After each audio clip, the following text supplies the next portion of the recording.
بسم الله الرحمن الرحيم.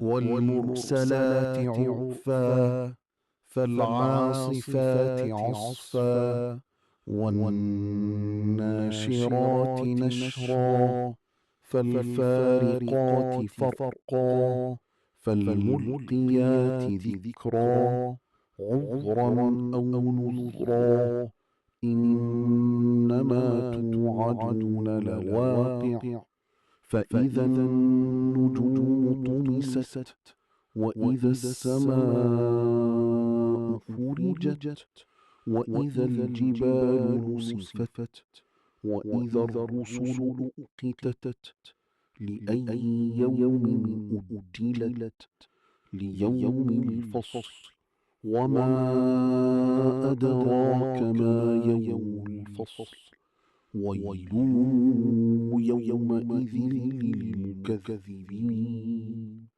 ألم نهلك الأولين ثم نتبعهم الآخرين كذلك نفعل بالمجرمين ويل يومئذ للمكذبين.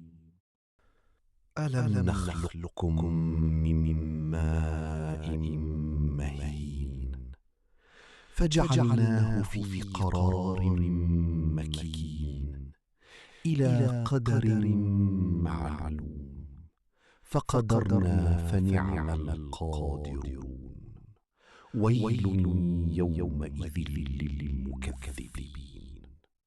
ألم نجعل الأرض كفاتا أحياء وأمواتا وجعلنا فيها رواسي شامخات وأسقيناكم ماء فراتا ويل يومئذ للمكذبين.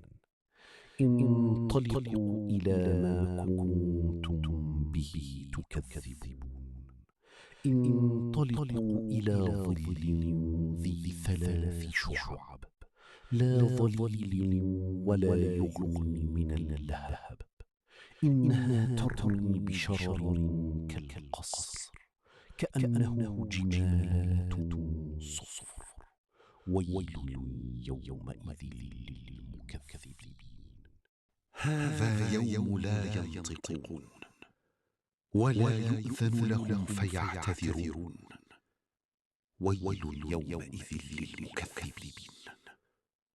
هذا يوم الفصل جمعناكم والأولين فإن كان لكم كيد فكيدون ويل يومئذ للمكذبين.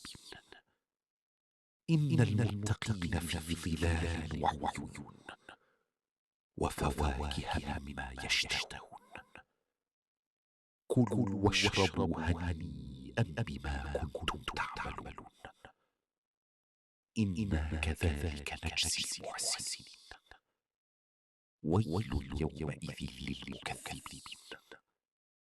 كلوا وتمتعوا قليلا إنكم مجرمون ويل يومئذ للمكذبين. وإذا قيل لهم اركعوا لا يركعون ويل يومئذ للمكذبين. فبأي حديث